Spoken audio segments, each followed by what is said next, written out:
Calling all adventurers. I repeat, calling all adventurers.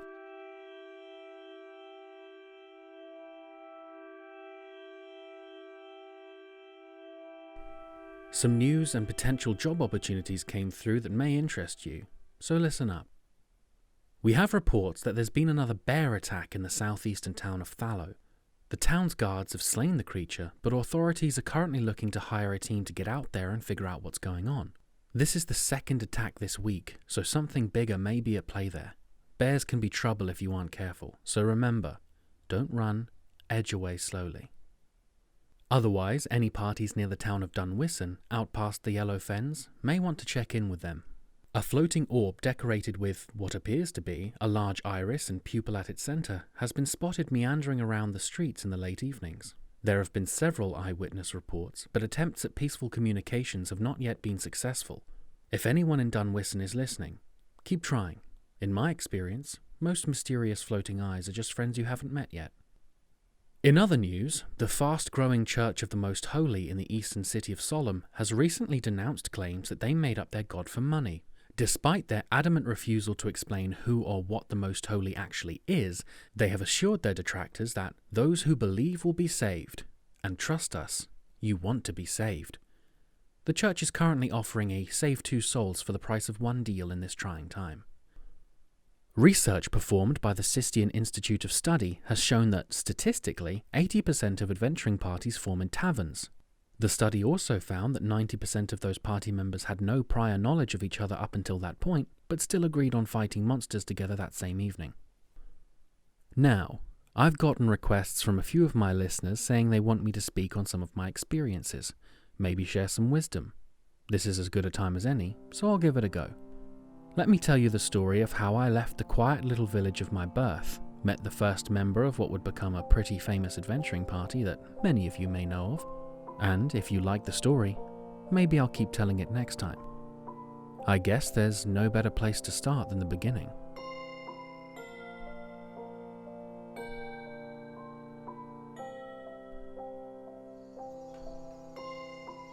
I was born and raised in a farming village by the name of Rulshul.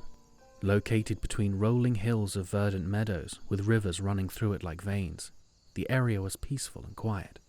In all my 20 years in that community, I never saw a goblin, a dragon, or anything in between. Safe to say the place was quaint, if not a bit boring.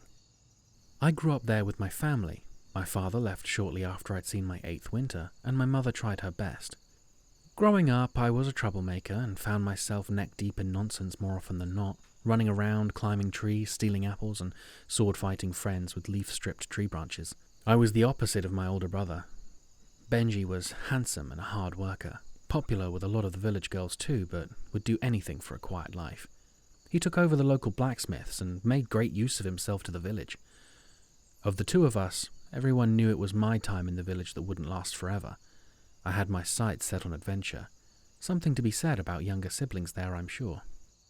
Shortly after my 20th birthday, I decided it was time. My family were concerned but supportive.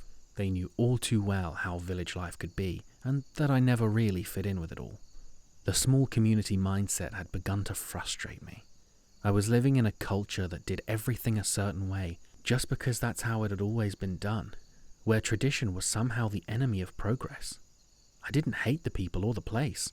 I just wasn't interested in the life it was selling. Within days of word getting out about me leaving, people who had barely spoken to me before were knocking on my door, telling me it was irresponsible to leave, that I couldn't handle the world out beyond the local acreage. I'll tell you now, nothing in my life motivated me to leave more than that sentiment. Over the next few months, I did as many odd jobs as I could around the village to earn some coin for the start of the journey. I asked my brother to make me a sword, just in case, and he was more than happy to oblige. I remember when I first saw it. Crude and heavy, but sharp and reliable. After that, I packed a rucksack with spare clothes, dried food, and equipment. For the next 2 days, I claimed I was resting, but really I was building up courage. On the 3rd day of autumn, I woke up very early in the morning, slipped on my coat, bid my brother and mother farewell, and left. I'll admit, In the heat of excitement, I may have forgotten to say goodbye to anyone else in town, but by the time I realized that, I was already half a day's walk away.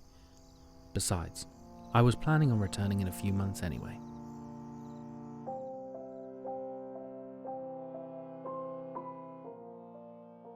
We've got a couple of updates, so let's take a quick break.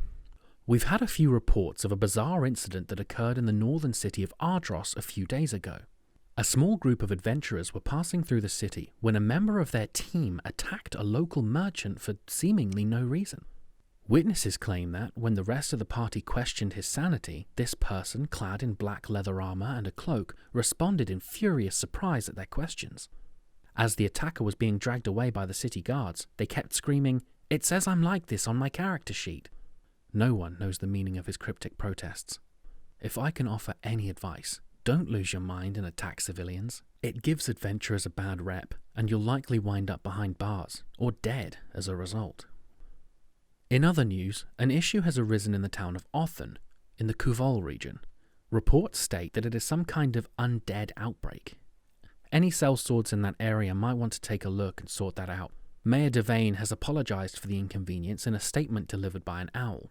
The owl is currently refusing any further comment. That's all for right now.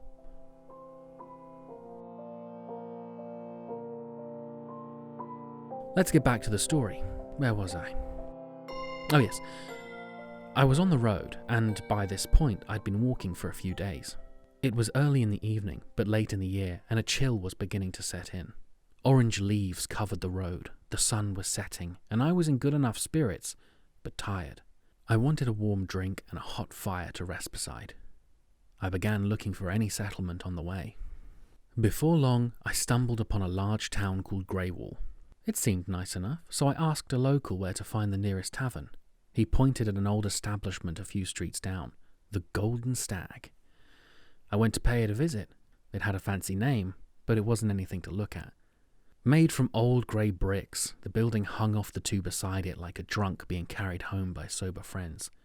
Walking inside, I immediately caught the telltale aroma of mulled wine, and the heat pouring out from the large stone fireplace made my eyes sting.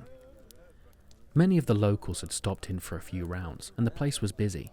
I know a few people who prefer a quiet drink, but I have a long-standing love for the hustle and bustle of a lively barroom. I took off my rucksack, grabbed a seat by the bar, and asked for some water and a cup of mulled wine. I necked the water and sipped on the wine for the next half hour.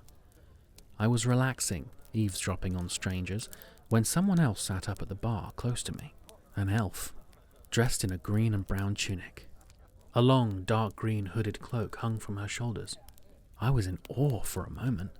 I'd never seen an elf before that point, so she definitely stuck out to me.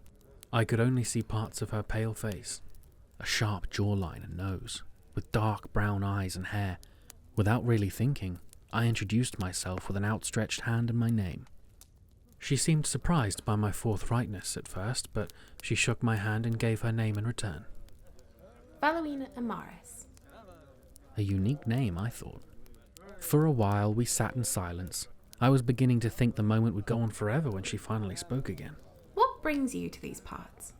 The nature of the question was not particularly strange, but perhaps it was the manner in which she asked that stirred the uneasiness in me. "I'm just a traveller, passing through," I replied. I had no intentions of being coy, but I felt that offering too much information would have left me at a disadvantage. Are you looking for work, traveller? She asked with a sly smile and a poor effort to conceal eyes brimming with excitement. I have something that could pay. I stopped mid-swig and thought on it for a second before continuing. Well, that depends on the work. It sounded like a cool thing to say in my head, but out loud it just seemed pedantic. "I can swing a sword if that's what you need," I reassured her. I was no master swordsman, but I also wasn't exactly rolling in coin at this point, and a job is a job. The fact was, whatever Valuine wanted, provided it was above the law, was a start. I didn't set out on this journey expecting to slay dragons and dive into grand battles over the fate of the world. I saw myself as an explorer, but explorers need to eat and sleep in warm beds sometimes. So, with that in mind, I decided to hear her out. Besides, I'd heard much about many of the monsters that filled the world. I was sure I could handle a goblin or two, if needed. It might even be a little exciting. I booked a room and deposited my rucksack there for the remainder of the evening, but kept my sword strapped to my back and departed the inn with Valouine. Where I found myself next was not exactly where I expected I would. I didn't really know what I expected, mind you, but it wasn't the living room of a local. We stood in a small, dark room, lit by a handful of candles and a small stone fireplace. The client, an old man with thinning white hair and tanned, wrinkled skin, was fidgeting in his wooden rocking chair, fumbling a handkerchief from hand to hand, telling us something about a lost cat. At least I think it was a lost cat. I must have missed him specify, but Mittens isn't a name you give to a child, at least not one you like. It was at this point that I was beginning to realize how tired I was. The ale I'd had at the inn was watered down compared to what we had back in the village, but it was having the intended effect when all it had to compete against was an empty stomach. I was catching myself losing focus, fighting to keep my rapidly decreasing attention span from diverting my mind from the present to what I wanted to have for dinner or daydreaming about crawling into bed. I was quickly pulled back to reality by, "So, do you think you can help me?" piercing the veil of interference from my subconscious. My eyes refocused in time to watch Valouine vigorously shake the man's hand.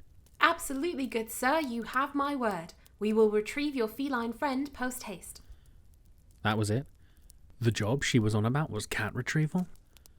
Not exactly the exciting monster hunt I expected, but I won't say I was sad about it. Messing around with monsters means a much higher chance of an unfortunate accident, and there's no harm in some honest work. Or so I thought.